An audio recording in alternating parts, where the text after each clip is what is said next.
Hey, I'm Chris Brown, Associate Publisher with Bobbitt Business Media, BBM, and I'm here with Richard Lowden, founder and CEO of Green Motion USAVE. Richard, welcome. Thank you very much. Sure. We're going to be talking Chinese vehicles. We're going to be talking Chinese vehicles in the car rental industry. And Richard, you are actually running your Green Motion franchises, have Chinese vehicles. How's it going? Great question, Chris. Thank you very much. In some respects, it's going very well. In other respects, it's somewhat challenging. Okay. So Chinese vehicles have been really sort of forefront in the market, certainly in sort of Central and Latin America for about 3 years.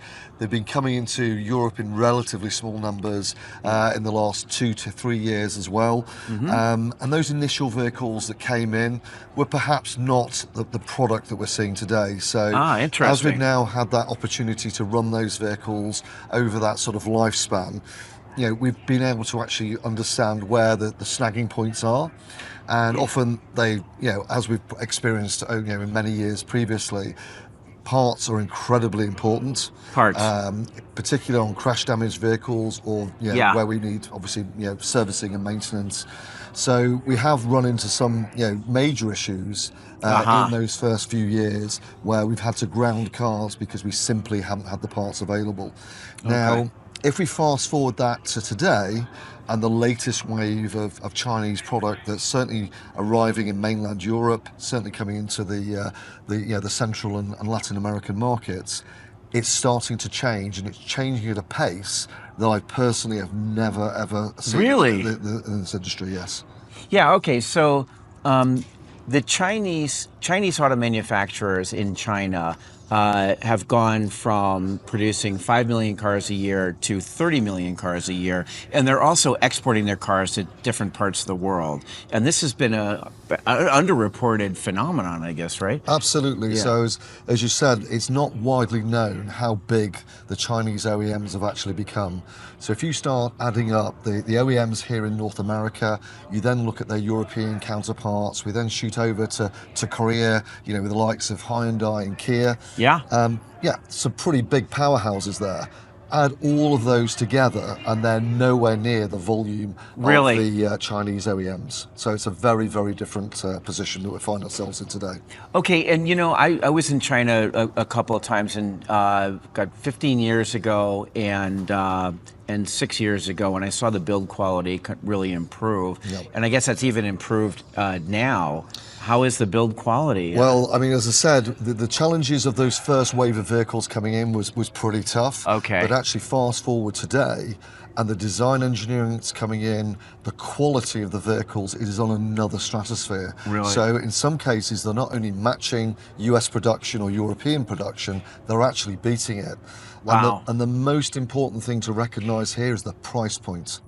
So we've got vehicles coming in, particularly in Europe, that you compare with the likes of Land Rover or BMW and even Mercedes in terms of quality, but at a price point that could be a third of the retail price.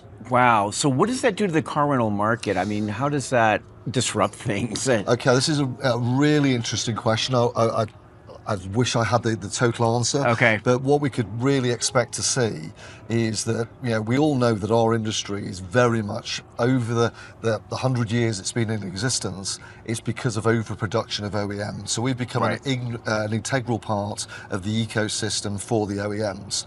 We are critical to their manufacturing base. Now, in terms of the Chinese OEMs, we're not in that position at the moment. So they've got everything to play for, and unfortunately, that's going to be probably at the detriment of our traditional OEMs. Now, what that's going to do, and this is where the game-changing bit comes in, is we're going to end up probably with mass overproduction of vehicles and oversupply across all markets. Now, all those that have been in rental, certainly for the last 7-8 years, will remember what we now affectionately recall as the golden years of the pandemic. What was something that leveled the industry, within 3 months, it actually was the move that changed the industry. We actually endured for at least 3 years, some of the highest price points in terms of RPD that we've ever experienced. Now, there was one reason that triggered that, and that was because the OEMs stepped back from the industry. And that produced a situation where the number of cars available collapsed. We had to make the assets work hard, and the price point went up to a price point which in some cases may be a little bit over the top, but in the main it was reasonable and it was fair. And that was the perfect utopia. Unfortunately, as we discussed earlier, the market hasn't learnt, and we're now heading back into a situation where buy, let's get all these cars on the fleet. The market is not increasing at that pace. So we're back into an oversupply situation. Okay, kind of last question. Let's kind of put in context Chinese cars in different markets. Where do we see the greatest prevalence? And certainly we don't see them in the U.S. right now, and there's probably no, in the next few years, we're not going to see them in the U.S., but where are they in the rest of the world?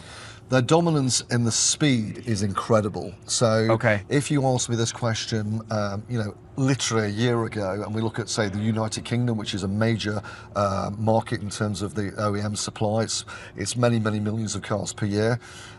You've got a situation there where companies like BYD, they weren't even on the map 3 years ago. In March 2025, these guys became the largest producer, also supplier of cars in the marketplace. They weren't on the map how long ago? 3 years ago. 3 years ago, and they're becoming the largest supplier of cars. In March 2025, record registrations. And what's important, in that 1 month, they registered more cars in March 25 than they did in the whole of 24. So the growth is vertical. Oh my goodness, that really puts a point on it. Well, Richard, thank you for Thank you very much. That's a lot of interesting information, and thank you.